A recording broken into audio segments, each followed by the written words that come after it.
sakit keras sekali, dia fever, demam tinggi. Kemudian tetap ayahnya sebenarnya harus ada jadwal pergi pelayanan, meninggalkan rumah. Ayah itu risau sekali karena anak ini sedang sakit, begitu panas kondisinya. Dia rasa risau, rasanya tidak cocok untuk tinggalkan anak ini. Lalu anak itu berkata kepada ayahnya, "Pergi saja, Papa.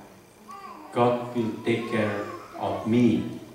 Ya, kamu nggak usah khawatir. Jadi pergi saja, tetap melayani karena Allah akan memelihara aku. Ayah itu begitu tersentuh hatinya, dia kemudian mengubah kata-kata lagu ini yang sekarang menjadi sebuah lagu yang kita kenal, God will take care of you and me. Amin, saudara-saudara, apapun keadaan kita. Marilah kita berdoa untuk menyiapkan hati kita sebelum kita merenungkan firman Tuhan.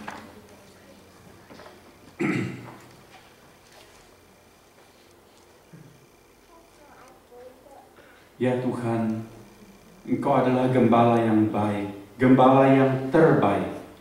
Sehingga bila kami menjadi domba-domba-Mu, kami tidak akan kekurangan apapun. Dalam segala keadaan Engkau menjaga, melindungi kami, membimbing kami pada waktu siang terang, maupun menjaga kami pada waktu malam yang gelap.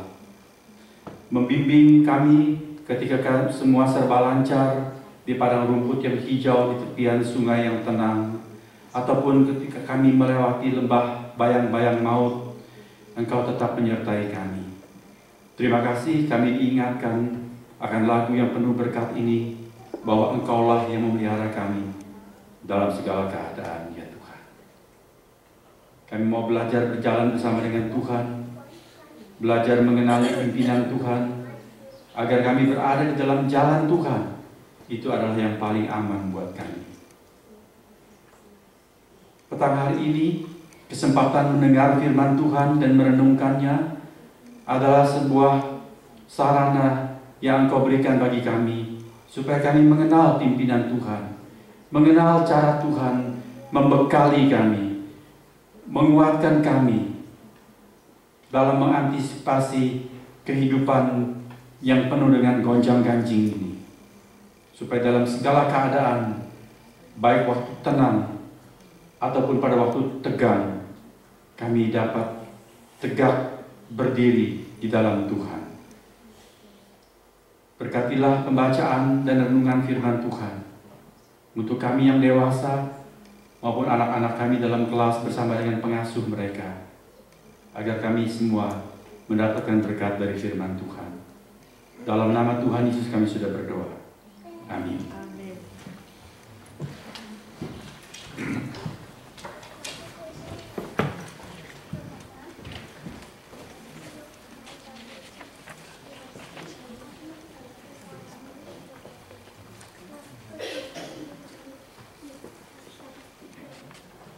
Senang hari ini dapat bertemu kembali dengan saudara kita John Jokom. Selama tidak bertemu, semua dalam keadaan baik. Juga kami menyambut kehadiran Darmawan dan Helen. Senang dan selamat datang, selamat berbakti di Grace Pro Community. Saudara-saudara, kita hendak bersama-sama merenungkan firman Tuhan dari 1 Samuel pasal 21. Tetapi untuk menyingkat pembacaan, saya akan mengajak kita membaca ayat 10 sampai dengan ayat yang ke-15.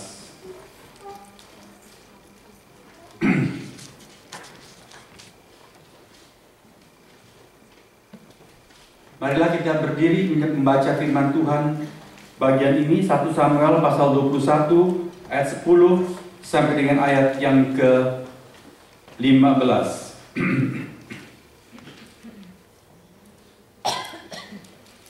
Kita baca bergantian ayat 10 sampai dengan ayat 15. Saya membaca ayat 10, saudara-saudara membaca ayat yang ganjil 11, 13 dan seterusnya. Demikian kita lanjutkan sampai ayat 15, nanti kita baca bersama-sama.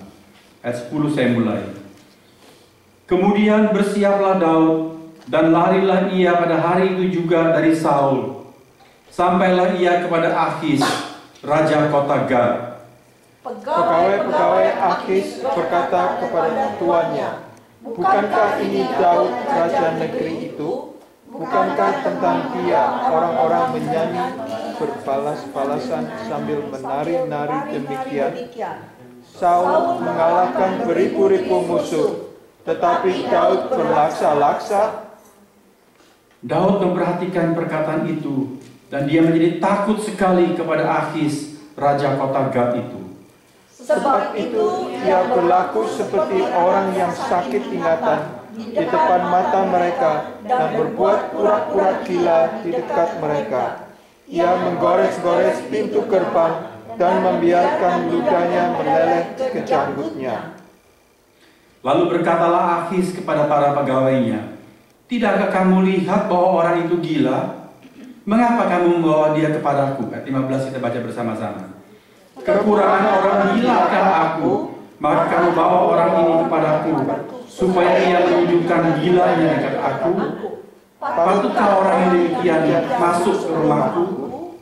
Sedemikian jauh pembacaan firman Tuhan, kita hendak merenungkan bersama. Berbahagialah kita yang bukan cuma mendengar, tetapi mengerti dan melaksanakan prinsip-prinsip firman Tuhan. Amin. Silakan duduk, saudara-saudara.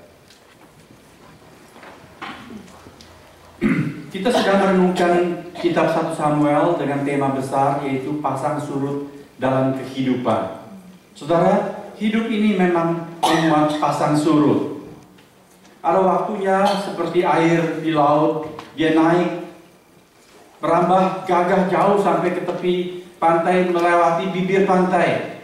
Kalau kita ke perkampungan nelayan di pinggir pantai, pada hari pasang, air pasang itu naik terus jauh sampai ke bawah rumah-rumah panggung itu.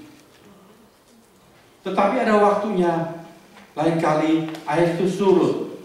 Kalau surut kering jauh sampai ke tengah di pantai yang datar, lalu dasar laut yang asli itu kelihatan. Selain ada cangkang-cangkang kerang di sana, dia juga banyak sampah-sampah dan kotoran-kotoran. Apalagi laut di Indonesia. Kalau saudara ke Indonesia sekarang, di pantai itu cari laut yang bersih susah, saudara-saudara. Kebanyakan sampah. Demikian kurang lebih gambaran riwayat hidup manusia yang meliputi puncak-puncak kegemilangan dan juga bisa juga lembah-lembah dalam keadaan dia gagal. 1 Samuel pasal 21 adalah catatan riwayat Daud ketika tokoh kita ini yang sempat dikenal sebagai tokoh luar biasa seperti mencapai puncak kegemilangannya. Di dalam pasal 21, saudara melihat dia begitu rapuh. Dan kita belajar dari dalam riwayat ini bahwa manusia itu tidak kebal dari kegagalan. Kalau Daud saja, yang namanya itu menjadi legenda. Kalau hari ini dikatakan pertandingan seperti atau misalnya kontes tinju ya. Seperti Daud dan Goliat itu sudah pasti jago yang disebut Daud itu meskipun kecil tapi dia hebat, kecil-kecil cabai rawit. Tetapi dalam bagian ini saudara melihat Daud yang di pasal-pasal sebelumnya begitu gagah menghadapi Goliat, dia berani. Tapi di sini sang jawara itu begitu gelisah, begitu lemah. Waktu dia melawan Goliat, dia pakai senjata apa, saudara? Cuma pakai yang disebut ali-ali, sling.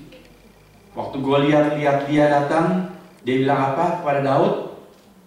"Anjingkah kamu pikir aku ini sampai kamu datang mendatangi aku dengan apa? Tongkat."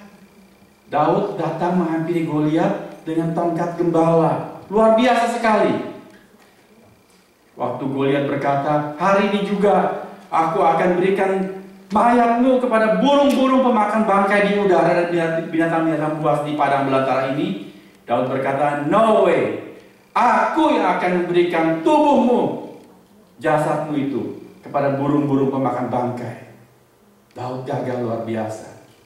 Tapi saudara lihat di pasal 21. Dalam ayat ke-8. Semua masih terbuka Alkitabnya? Baca kisah bersama-sama dengan saya. 8. Semua buka suara. Baca 1 Samuel pasal 21 ayat yang ke-8. 2, 3. Berkatalah Daud kepada Ahimelek, tidak adakah padamu di sini tombak atau pedang? Sebab baik pedangku maupun senjataku tidak dapat kubawa, karena perintah raja itu mendesak. Apa yang saya mau katakan? Waktu lawan Goliat, Daud perlu senjata tidak? Ingat, Saul berikan dia baju zirah, baju besi, berikan pedang dengan ikat pinggangnya. Daud malah gak bisa jalan. Dia begitu terbeban oleh pakaian besi itu. Dia bilang, aku gak sanggup pakai pakaian ini. Gak perlu senjata lawan Goliat. Tapi di pasal 21 dia cari apa? Dia mencari senjata. Apa artinya?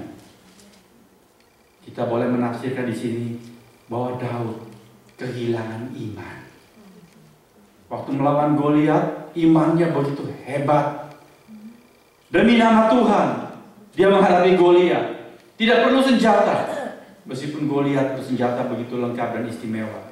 Tetapi di pasal 21, saudara, Daud bahkan dia tidak punya keyakinan akan dirinya sendiri.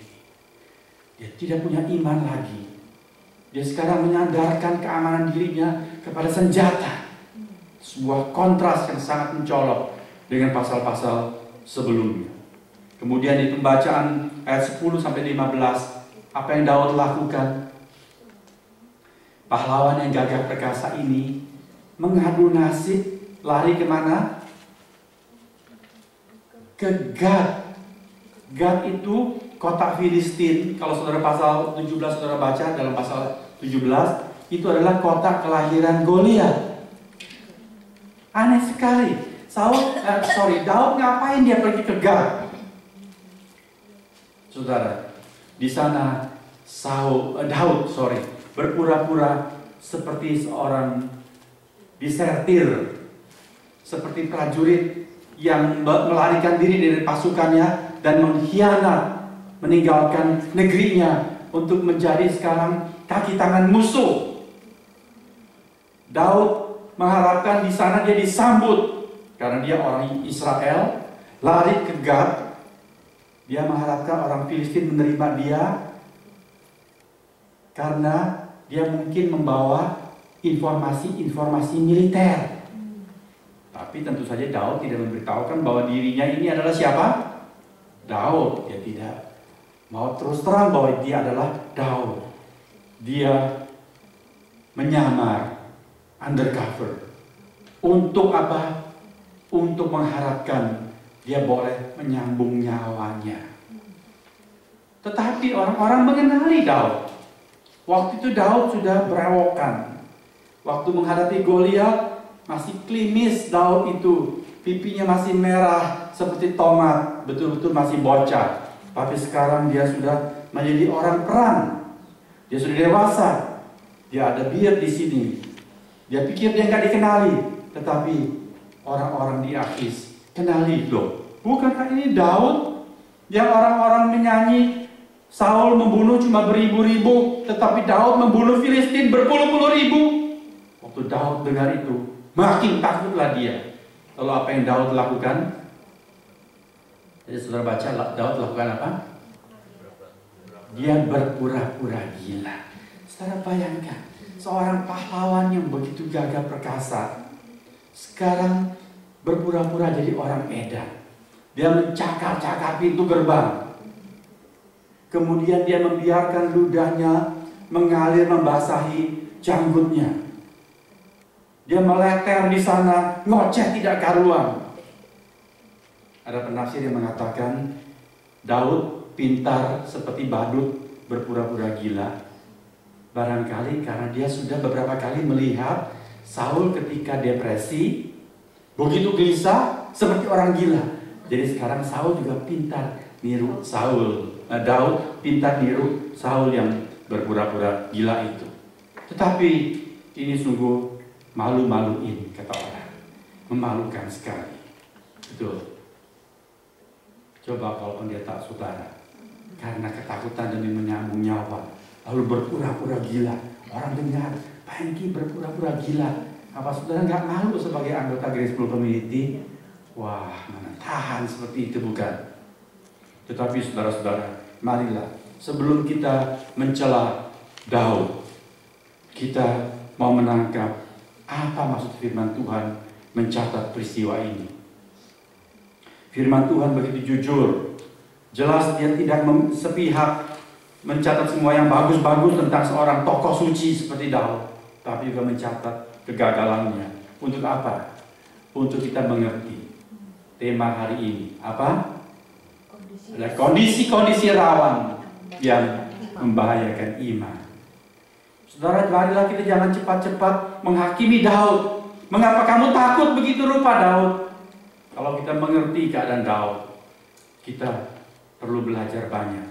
Sebab kalau saya atau saudara di tempat Daud, kita mungkin bukan cuma berpura-pura gila, tapi beneran gila. Ya. Apa itu kondisi-kondisi rawan yang sangat menekan Daud? Yang pertama adalah ketakutan. Suatu perasaan takut. Daud sedang lari sebagai seorang fugitif, seorang pelarian yang dikejar-kejar. Jadi seperti seorang penjahat yang melanggar hukum. Seluruh wilayah itu terus-menerus disisir oleh Raja Saul untuk menangkap Daud. Ketika Daud melawan Goliat, berapa usianya? Dia masih belasan tahun. Waktu itu Daud sebagai anak paling kecil, dia cuma ditugaskan menjaga kawanan domba milik ayahnya. Belum dianggap mampu berbuat apa-apa. Tetapi ternyata Daud cilik itu berprestasi. Dia mengalahkan Goliat, bahkan memenggal kepala raksasa itu. Kemudian Daud selain dipanggil ke istana untuk menjadi pemain kecapi untuk Saul, di pasal-pasal 18 dan seterusnya, Daud sudah dipercaya untuk memimpin pasukan berperang. Daud mulai berpengalaman, tetapi tetap pada waktu itu usia Daud, saya perkirakan, baru paling tidak umur 20-an saja. Mungkin 21, 22. Dan sebelumnya dia cuma biasa di padang belantara menjaga domba. Sempat pergi beberapa kali berperang ke beberapa wilayah. Tapi tentu dia tidak tahu wilayah yang luas, wilayah Israel itu. Saudara bayangkan, dia sekarang dikejar-kejar oleh Saul untuk ditangkap dan dibunuh. Mau kemana dia lari? Bayangkan kalau kita menjadi seorang pelarian di tanah yang asing. Kita banyak tidak tahu mau kemana. Kalau kita ada di tanah air kita sendiri, sebagai anak Jakarta, mungkin saudara tahu seluruh wilayah Jakarta. Tetapi macam Daud, bagaimana dia tahu seluruh wilayah Israel? Saudara bisa bayangkan perasaan takut Daud itu. Takut adalah naluri dasar setiap manusia. Dari sejak bayi, kita sudah punya naluri itu. Takut. Demi mempertahankan hidup. Semakin kita dewasa, kita semakin mengerti, mengenali rasa takut. Takut yang betul perlu, atau takut yang tidak perlu. Kalau kita mengalami gempa, sudah dengar banyak tentang earthquake, apalagi di California ini, kalau kita merasakan goncangan yang keras, saya yakin kita semua bukan cuma merasakan goncang itu di luar, tapi juga goncang di dalam hati. Betul. Sebab kita sudah mendengar berita-berita gempa yang luar biasa itu gampang sekali mencabut nyawa. Jadi saudara bisa mengerti perasaan Daud pada waktu itu. Dia memang takut. Kita barangkali tidak akan mengalami keadaan seperti Daud dikejar-kejar untuk dibunuh. Tetapi saudara atau saya bisa mengalami perasaan takut karena kita dikejar-kejar oleh sakit penyakit.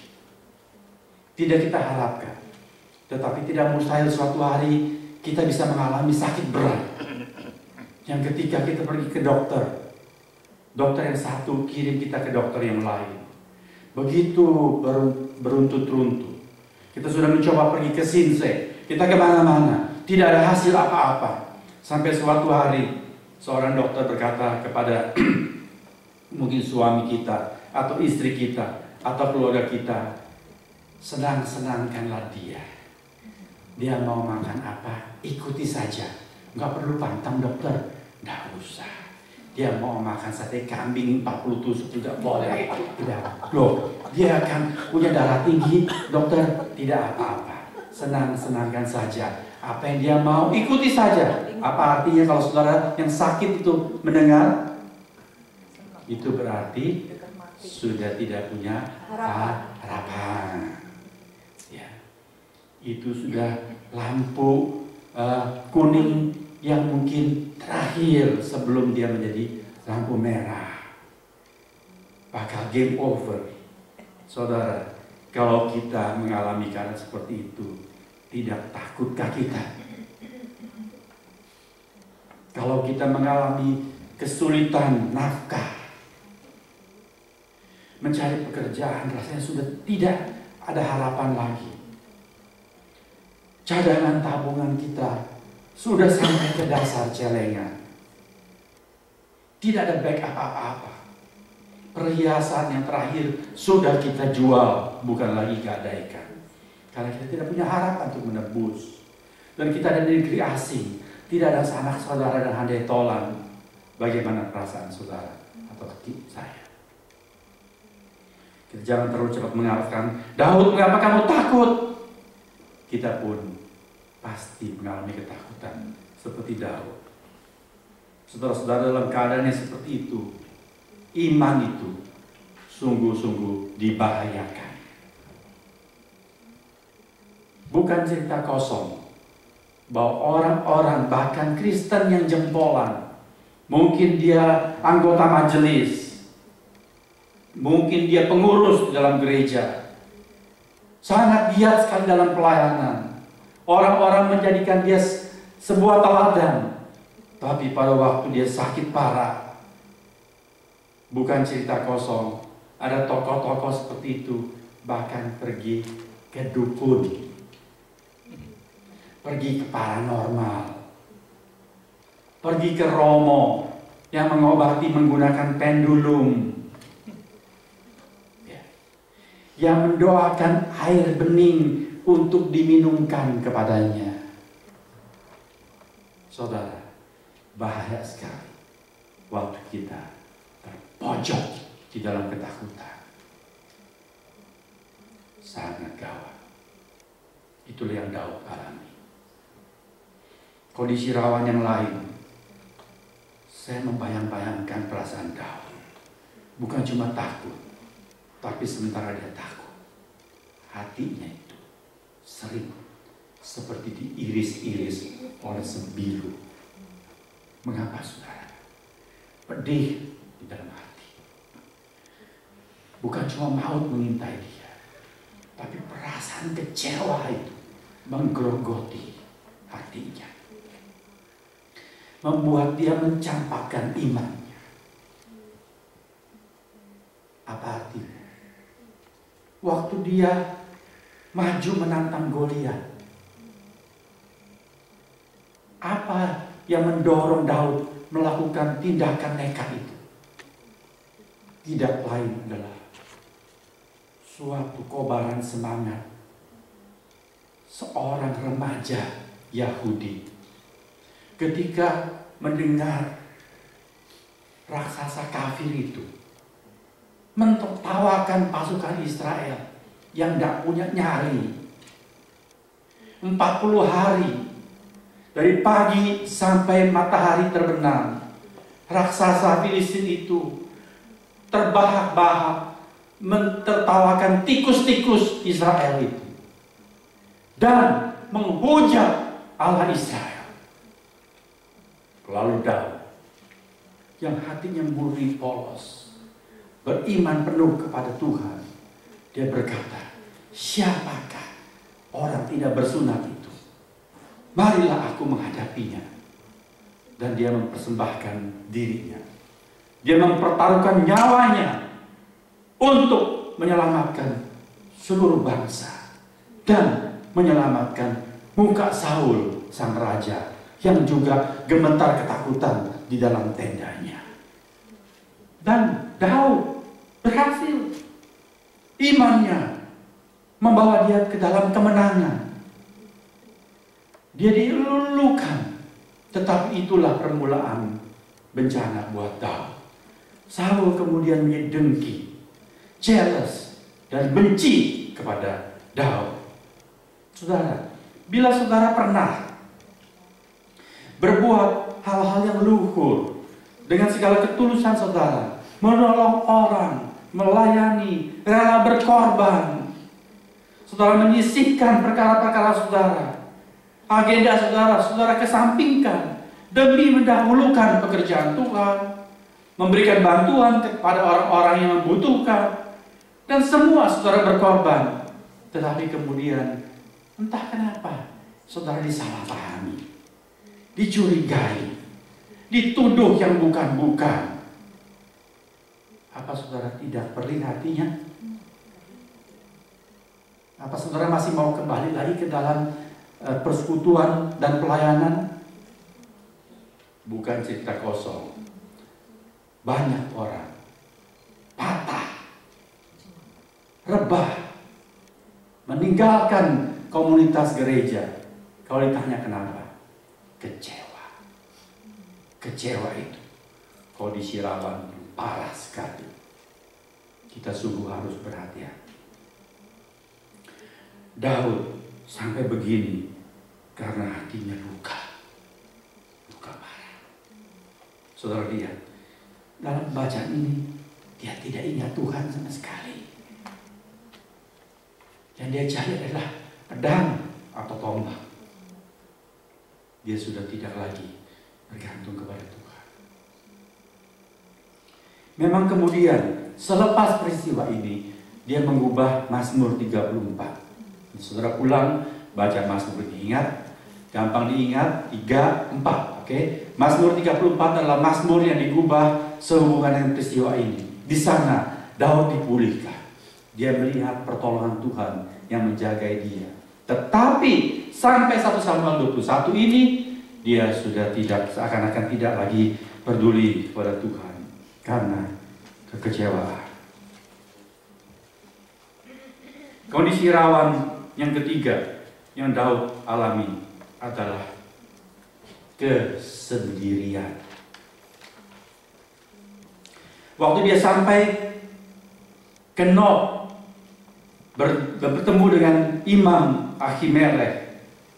Ahimelech bertanya kepadanya, "Mengapa engkau seorang diri dan tidak ada orang bersama-sama dengan engkau?" Daud berbohong.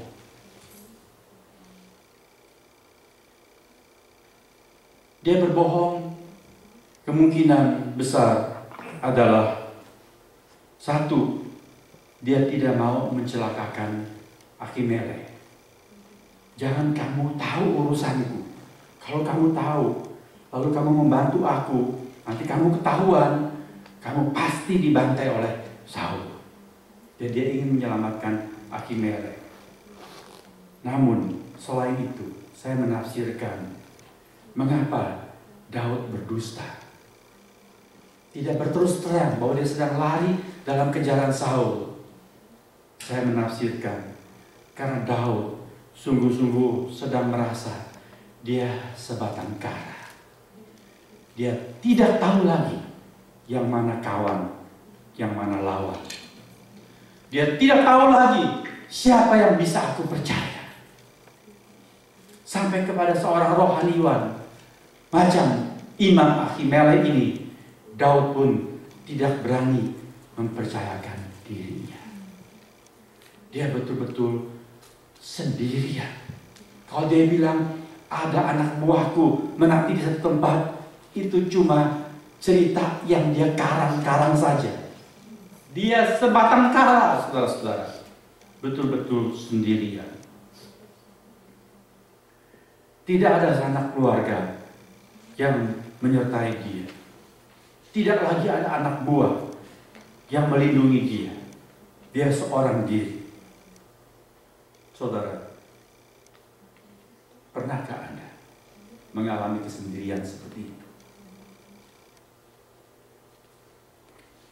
Kita bisa mengalami kehidupan yang difitnah. Kemana-mana orang melihat kita dengan curiga. Kita datang kepada seorang yang dahulu adalah kawan. Kita bercerita kepadanya apa adanya. Tapi kemudian kita tahu ternyata dia membelot. Dia ikut dengan kelompok orang banyak. Dengan opini umum yang sedang mencurigai kita. Setengah mati hidup seperti itu. Tidak tahu mana kawan, mana lawan. Sendirian. Itulah Daud pada waktu itu. Dia datang kepada Imam Ahimelech untuk mendapatkan bekal makanan. Dia tidak punya sesuatu untuk menyambung hidupnya dalam hari-hari itu di perantauan.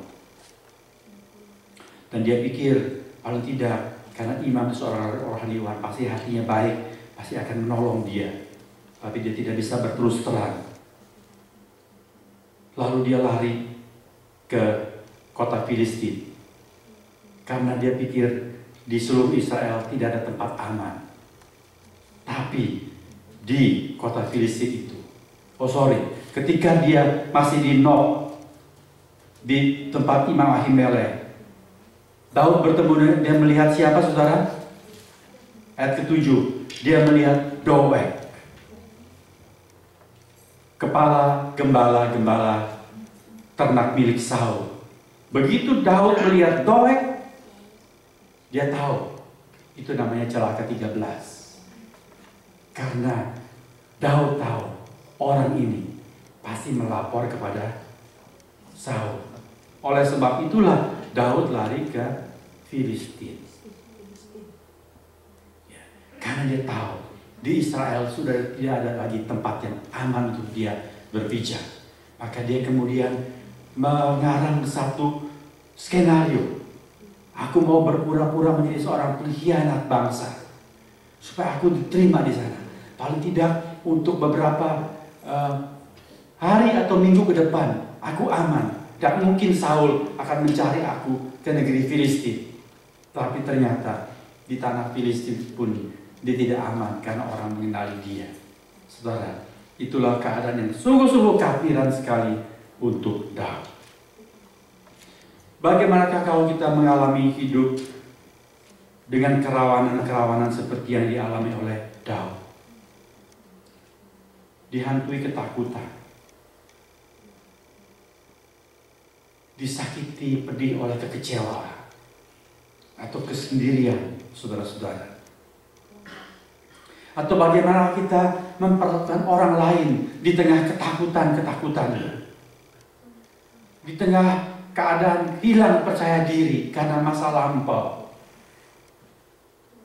atau ketika seseorang mengalami kekecewaan, atau ketika seseorang ditolak oleh orang-orang lain pada umumnya. Saudara, marilah kita sungguh memperlakukan orang dengan sangat berhati-hati. Cara kita melihat orang, artinya sinar mata kita, entah bisa membangkitkan semangat yang sudah pudar atau bisa membuat orang gantung diri ketika orang sedang rawan seperti ini. Itu suatu hal yang tidak gampang. Kalau saya bertemu dengan orang yang sedang putus asa dengan dirinya sendiri, yang punya masa lampau kelabu, sedang tidak punya harapan untuk masa depan, sedang tidak punya pekerjaan, sedang nganggur betul-betul, saudara, saya sendiri menjadi salah tingkah. Mau bicara dengan dia, tidak tahu mau bicara apa. Mengharapkan dia bicara, dia pun tidak mau bicara apa-apa karena dia sudah merasa begitu, tidak punya harapan. Kita bicara tidak hati-hati, salah bicara, membinasakan semangat orang itu, bisa total pudar sama sekali. Tidak gampang, saudara-saudara. Apalagi kalau kita mengalami sendiri. Marilah kita belajar dari firman Tuhan, dari orang-orang yang mengalami keadaan-keadaan rawan. Saya teringat kepada 3 anak muda di tanah pembuangan Babel. Ketika mereka belajar setia kepada Tuhan, tapi kemudian mereka disudutkan dengan kematian. 3 anak muda ini ikut hadir di tengah-tengah khalayak ramai yang sedang dihadirkan di alun-alun ibu kota negeri itu untuk menghadiri pelantikan patung emas yang baru dibuat oleh raja. Patung itu didirikan untuk disembah. Raja bertitah, kalau bunyi-bunyian musik dikumandangkan, setiap orang yang bertelinga dan mendengar haruslah bertekuk lutut dan menyembah kepada patung emas yang aku buat ini. Dan ketika genderang trompet dibunyikan seperti gelombang, semua khalayak ramai itu tunduk merunduk menyembah patung itu. Tapi ada 3 yang tegak seperti batu karang. Siapa itu? Sadrah, Mesakh, dan Abednego. 3 anak muda itu. Raja sudah memberikan pengumuman, yang tidak tunduk menyembah patung emas buatanku akan diapakan? Dijebloskan ke dapur api hidup-hidup. Tetapi ketika 3 anak muda ini dilaporkan kepada raja, raja kaget sekali. Sebab apa? Sebab 3 anak muda ini termasuk kesayangan raja. Meskipun dia orang Yahudi, 3 anak muda ini, tetapi 3 anak muda ini adalah anak-anak yang jenius. Raja ingin mencuci otak anak ini supaya bisa dipakai untuk kerajaan Babel. Raja sayang kepada 3 anak muda ini. Maka raja berkata sekali lagi, aduh, mengapa kamu tidak menyembah patung emas buatanku? Kita akan berikan kesempatan sekali lagi. Kalau musik dibunyikan, menyembahlah kalian. Kalau tidak, aku akan jebloskan kamu ke dapur api itu. Saudara, marilah kita belajar dari Sadrah, Mesakh, Abednego. Apa yang mereka bilang? Ya baginda, gak usah repot-repot. Gak usah ambil second chance untuk suruh band atau grup musik itu membunyikan lagi musik dan bunyi-bunyian. Karena apapun dan betapapun, kami tidak bakalan menyembah patungmu. Jika Allah mau menyelamatkan kami, Dia pasti mampu menyelamatkan kami dari dapur api itu dan dari dalam tanganmu, ya Raja. Tetapi kalaupun tidak, kami tidak akan menyembah patung. Saudara, apa yang kita pelajari dari Sadrah, Mesakh, dan Abednego? Lalu saya ingat Tuhan Yesus. Apakah Tuhan Yesus dilanda ketakutan sebelum Dia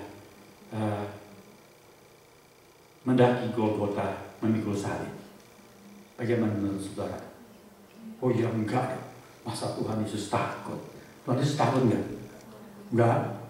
Masa enggak takut? Memangnya Dia Superman? Takut tidak? Takut. Sebab apa? Sebab Dia manusia darah daging seperti saudara dan saya. Dia menjadi manusia sempurna persis seperti saudara dan saya, kecuali satu, yaitu apa? Tidak berdosa. Baik. Tetapi insting-insting, naluri-naluri, intuisi sama seperti saudara dan saya. Usia berapa waktu Tuhan Yesus? Ketika Dia akan mati disalibkan, umur berapa? 33 tahun. Sudah tua ya? No, itu zaman keemasannya. Dia sedang populer, banyak pengikutnya. Siapa yang mau mati muda seusia itu? Lalu mati disalibkan. Saudara-saudara. Kemudian Dia tahu dalam kemahatauannya juga, karena Dia anak Allah, Dia akan dihina, disiksa sebelum mati. Kemudian lagi dikhianati oleh murid-muridnya sendiri. Ditinggalkan sebatang kara. Semua kocar-kacir meninggalkan dia. Bapa di sorga juga akan meninggalkan dia. Dan kemudian betul terjadi ketika Tuhan Yesus di kayu salib nanti menjerit, ya Allahku, mengapa engkau meninggalkan aku? Tuhan Yesus tahu itu semua. Apakah dia takut? Dia takut. Dari mana kita tahu? Dia berkata kepada murid-muridnya, hatiku sangat gentar, seperti mau mati rasanya. Marilah bersama dengan aku berjaga dan berdoa. Dia ajak 3 murid terdekat mendampingi dia. Dia sangat takut. Dia bergumul di dalam doanya. Dia membutuhkan teman yang mendampingi dia. Saudara lihat, semuanya adalah kondisi-kondisi rawan. Dialami oleh Sadrak, Mesak, Abednego. Dialami juga oleh Tuhanmu dan Tuhanmu. Tapi mereka bisa lewat dan menang. Mengapa? Saudara lihat, yang pertama, mereka belajar menundukkan diri kepada kehendak Bapa. Sadrak, Mesak, Abednego berkata, tidak usah repot-repot kasih kesempatan kedua. Kalau Tuhan mau menyelamatkan, Dia mampu menyelamatkan kami dari api dan dari dalam tangan-Mu juga. Tapi kalaupun tidak itu artinya apa? Kalau Tuhan tidak mau. Kalau kehendak Tuhan lain. Kalau kehendak Tuhan justru mengizinkan mereka dicemplungkan ke dalam dapur api. Itu artinya, saudara-saudara. Lalu mereka berkata apa? Persis seperti kata doa Tuhan Yesus.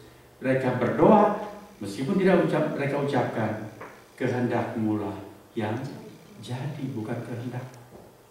Saudara, kita bisa menang atas kondisi-kondisi rawan kita. Kalau di tengah kebingungan kita, di tengah ketersulitan kita, di tengah kekecewaan kita, di tengah kesendirian kita, kita selalu berserah kepada kehendak Bapa. Sebab apa? Bukan berserah nasib, tetapi berserah karena percaya bahwa tangan itu, tangan yang maha baik, maha sempurna, maha dapat dipercaya. Dia tidak mungkin berbuat salah kepada kita. Bapa tidak mungkin memberikan ular beracun kepada anaknya yang meminta ikan. Tidak mungkin memberikan batu kepada anaknya yang membutuhkan roti. Bila kita selalu ingat hal itu, kita akan dikuatkan. Waktu kita dikecewakan manusia, seperti Daud, tidak dihargai ketulusan pengorbanannya, mempertaruhkan nyawa melawan Goliat. Marilah kita belajar seperti Tuhan Yesus. Ketika dia dikecewakan, orang-orang tidak bertobat, meskipun dia berkhotbah dan membuat mujizat. Matius 11, Tuhan Yesus berkata apa? Ya Bapa, karena inilah yang berkenan kepadamu. Lalu dalam bagian lain Injil Yohanes dia berkata, aku mencari hormat dan pujian bukan dari manusia, tetapi dari Bapa-Ku di surga.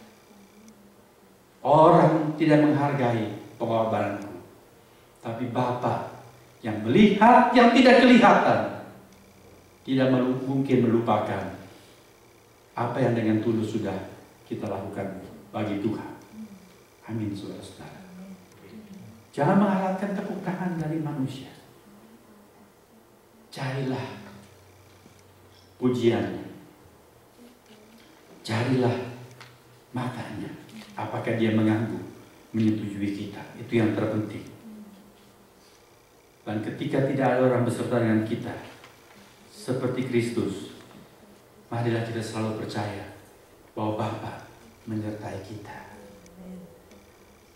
Kalaupun sekejap sepertinya Bapa meninggalkan Tuhan Yesus, namun seperti kata firman Tuhan, sepanjang malam ada tangisan, tetapi pagi terbit dan sorak-sorai kembali dapat kita alami.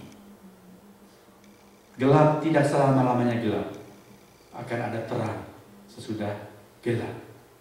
Bapa menyertai kita. Mati 3 hari, tapi bangkit kembali untuk mulia selama-lamanya. Itu adalah kebenaran yang Tuhan Yesus tahu. Itu yang menguatkan dia ketika menghadapi kondisi-kondisi rawan. Kiranya kita dikuatkan oleh firman Tuhan hari ini. Sebab kita tidak tahu kapan masa-masa surut dalam kehidupan kita alami. Itu sangat riskan sekali. Tapi kalau kita sudah berbekal diri sebelumnya, kita tahu kita akan bisa seperti Tuhan junjungan kita.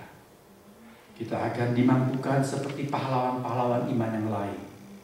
Kita tidak perlu sampai menjadi seperti orang gila yang sempat dialami oleh Daud. Tuhan memberkati kita. Amin.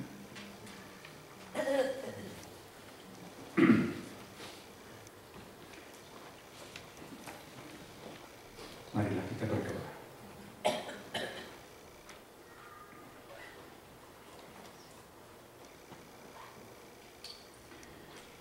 Tuhan, firman-Mu sungguh sempurna adanya. Engkau mewahyukan dengan teliti, mencatat yang perlu dicatat. Bukan cuma kegagahan-kegagahan, keberhasilan-keberhasilan, tetapi bahkan juga kegagalan-kegagalan sampai ke titik-titik yang memalukan. Supaya kami dilengkapi. Terima kasih Tuhan atas kepedulian-Mu kepada kami. Kami mengucap syukur karena lewat catatan firman Tuhan mengenai kondisi rawan yang Daud alami. Engkau memberi kepada kami pengertian bahwa sesuci-sucinya Nabi, segagah-gagahnya seorang pahlawan iman, tetap mereka itu cuma manusia biasa saja. Cuma seonggok debu yang rapuh, yang tidak kebal untuk gagal. Kalau orang macam Daud bisa mengalami kehidupan begitu rapuh dan lemah, bagaimana kami tidak patut gentar untuk membekali kehidupan kami, mengantisipasi hari-hari susah dalam perjalanan kehidupan kami sebagai manusia. Terima kasih Tuhan. Kuatkanlah kami.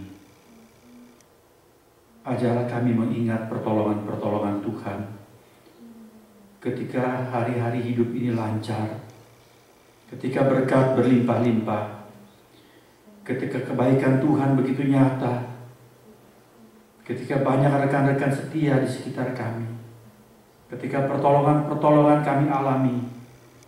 Ajarlah kami mencatat satu persatu, supaya pada waktu semua itu seperti hilang, ketika hari-hari begitu susah, kami boleh punya iman yang tidak musnah, karena kami tahu Tuhan tidak berubah, dahulu, sekarang, sampai selama-lamanya. Kalau Tuhan pernah menolong kami, Tuhan akan selalu menyediakan pertolongan yang lain buat kami. Engkau selalu menyertai kami.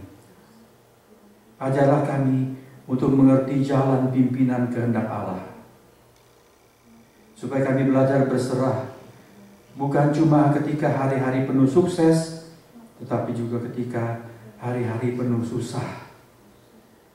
Belajar sabar, tabah, menunggu waktu Tuhan.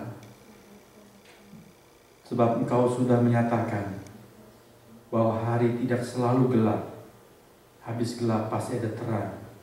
Tidak sepanjang malam menangis, ada pagi yang Engkau isi dengan sorak-sorai. Ajar kami menanti dengan iman ketika penantian itu terasa begitu panjang, entah untuk kesehatan kami, atau kehidupan perekonomian kami, atau pergumulan-pergumulan yang lain juga. Terima kasih Tuhan. Demikian juga ajar kami bijaksana untuk menjadi berkat bagi orang-orang yang sedang mengalami kesusahan, supaya kami bukan mencelakakan mereka, tapi boleh menjadi seperti penyalur air sejuk kepada jiwa yang sedang mengalami kelemahan. Terima kasih, inilah seru sembahyang kami. Dalam nama Tuhan Yesus kami sudah berdoa. Amin.